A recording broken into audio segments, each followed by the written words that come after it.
and welcome to the Soundraves Podcast. My name is Matthew, and I love classical music. Each week, I'll review a documentary about a famous classical musician or composer, and I may even play a couple of notes on my own piano too. So thanks for joining me today, and let's get to our first documentary. As an introduction to our first musician, let me give you a little musical challenge. This pianist is world-renowned for his performance of this piece. I'll play the first couple of bars.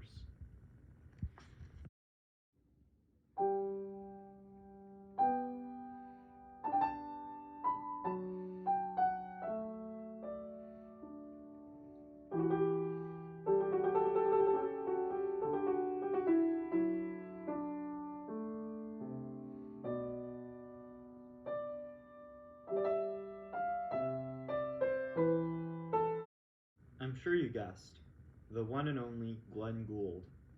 Filmed in 1959 by Roman Kreuter and Wolf Koenig for the CBC National Film Board, Glenn Gould on the Record is an iconic and fascinating documentary examining the musical genius of Canadian pianist Glenn Gould. Since many of you have yet to view the film, I'll give you a brief summary. The documentary is filmed in New York City and starts with the unusual interaction between Glenn Gould and a New York City taxi driver who is oblivious to the genius who is sitting in the back seat of his cab. The two men briefly talk about Gould's quaint Canadian roots and musical profession. The taxi driver is not particularly impressed when he finds out that Gould is a classical pianist and jokes about his audience falling asleep. Gould is soon dropped off at his destination, the Columbia Records recording studio. He has been on contract with Columbia since his world-renowned recording of Bach's Goldberg Variations in 1955. Entering the studio, I couldn't help but notice the distinct contrast between the noisy sounds of the busy New York City streets and the quiet calmness of the studio. The purpose of this visit is to record Bach's Italian Concerto. After some quick checks, the playing begins. The documentary shows scenes of Gould brilliantly playing his piano, interspersed with clips of the control room personnel and fascinating scenes of Gould reviewing his performance with the producer and making recommendations. I sense that Gould is very much in charge. He even argues with photographers against including his famous gloves in promo photos. He wants the focus to be on his interpretation of the music, not on its eccentricities.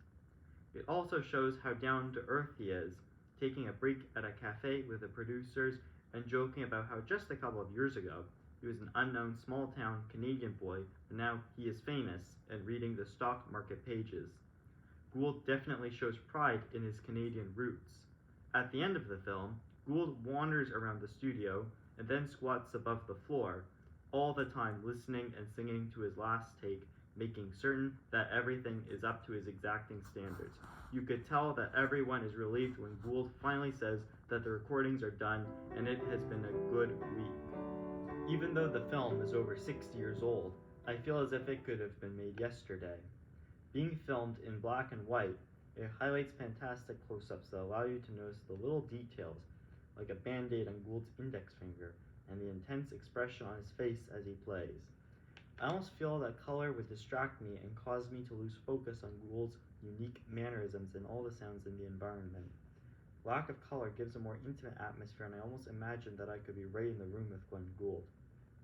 You know, if you really think about it, music scores are printed in black and white, and you add your own color by the way that you perform the piece, much like how the viewers are left to interpret Gould for themselves.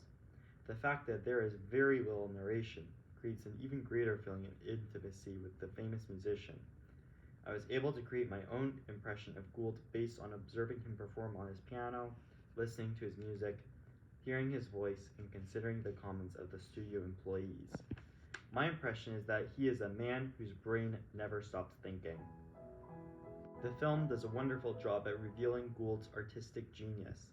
It is often said that there is a fine line between genius and insanity. This is apparent right at the beginning of the film when Gould asks the cab driver to close the car window, even though he is wearing a heavy overcoat, scarf, hat, and his famous gloves on a day when everybody else in the film is wearing short sleeves. Then when he arrives at the studio and greets the studio crew, he doesn't hesitate to voice his dislike of shaking hands. He just walks over to the piano and takes off all of those protective clothing layers. He looks like an absolute mess with an untucked wrinkled shirt, worn out sweater vest, and baggy pants that he keeps having to hoist up at his waist. It is obvious that he views clothes as just a means to protect the body, and he wants them to be comfortable and doesn't care about making a fashion statement. Gould is comfortable with who he is and is not at all reluctant to show his eccentricities. He lives in his own little bubble. Seeing Gould's gloved hands gave me flashbacks of childhood piano recitals. I clearly remember seeing stressed out students walking across the parking lot before the recitals, wearing heavy gloves that their parents had placed on their precious little hands. My grandma used to joke about how those super competitive parents thought that their kids were like little Glenn Goulds. My opinionated grandma would loudly inform me that those parents needed to get over it and let the kids just be kids and enjoy playing the piano. She would say that those parents did not understand that Gould did not wear gloves to protect his hands. He wore them because he was a unique individual. My parents don't want me to play the piano like a robot. I play the piano for myself, in my own way, because I love playing and because I really sense the music. Because of this, I stood out at the recitals in a good way, and the gloved hand parents wanted their kids to play like me, but they really did not understand why I played so well. I think Glenn Gould would agree with my family's approach to music lessons. Music is to be enjoyed and experimented with for as long as it gives me pleasure, but definitely not just to be able to practice a piece enough to be able to play it once at a recital and then forget about it. The same holds true for parents who rush their kids through the Royal Conservatory of Music program just to check off a box to say that they have done it. I want to be able to sit down at the piano 70 years from now and still be able to express myself in music and give enjoyment to myself and my friends. Now is a great time to take a quick break and listen to a jingle from our sponsor, Classic Piano Services. So when your piano's out of tune and you have a concert soon, call Classic Piano Services and you'll be over the moon. Clips of Gould performing clearly shows unique performance style which includes humming away to himself, dramatic hand movements, moving his head, crossing his legs, and sitting on his very unusual chair. His father made his famous chair out of an ordinary foldable card chair by cutting the legs down and adding adjustable extenders so that the angle of the chair could be changed. It is amazing how Gould sits only 14 inches from the floor. He refused to perform unless he was seated at this highly unusual chair, even taking it around the world with him and using it until it was creaking and falling apart. The chair is a symbol of Gould's eccentricities. The chair is an extension of his own body, and like the rest of him, what matters is its substance, not its appearance. Personally, I can't imagine sitting in a chair like that, having to reach up to the keys. It almost looks like an instrument of torture. I think my back would be aching, my arms would be stiff, and my playing would be absolutely horrible.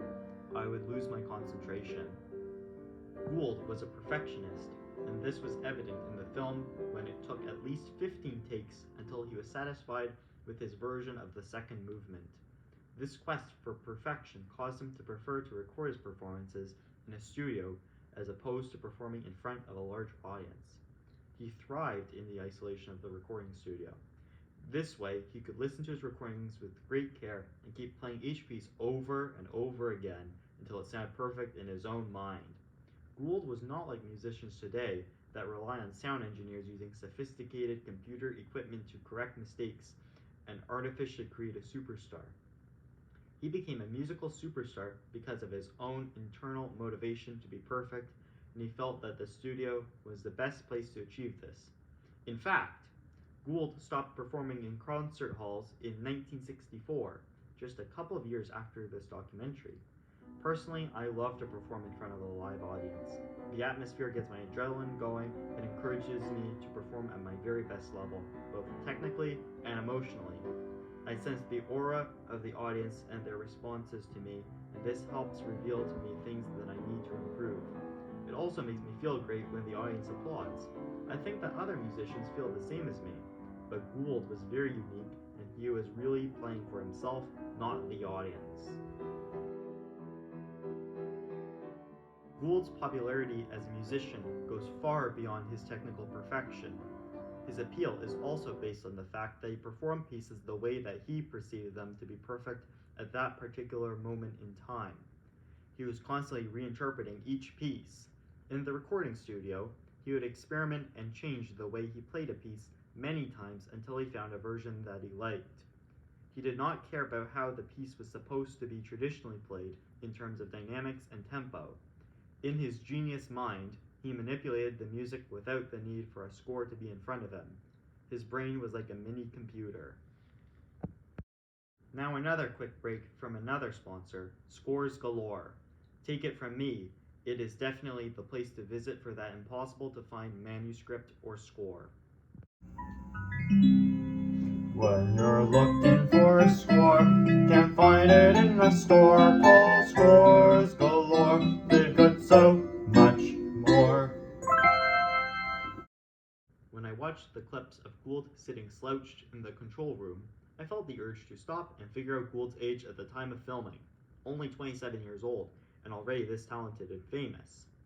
Listening to him talk and watch the way he was able to focus so intensely on his music, I would have thought he was twice that age. Despite all this incredible talent, I got the impression that he was very humble. He did not act in a superior manner to anybody else in the film. He didn't have a whole entourage of assistants catering to his every need. He drove in an ordinary taxi cab, paid the driver himself, and walked into the studio building without any recognition by the public. Gould did not want a lot of fanfare. He was happy to be sequestered in the calm of the recording studio while New York City roared along on the other side of the wall. As I finished watching this documentary, I started wondering how the current COVID-19 situation would have affected Gould. I came to the conclusion that he probably would have thrived. He would have had a great excuse to be happy in self-isolation with his piano and his own company. With advancements in technology, I suspect that he would have kept busy making his own recordings, publishing his works through internet opportunities such as YouTube, and maybe even hosting his own podcast. In conclusion, I thoroughly enjoyed watching the documentary Glenn Gould on the Record. It gave me great insight into his one-of-a-kind mind.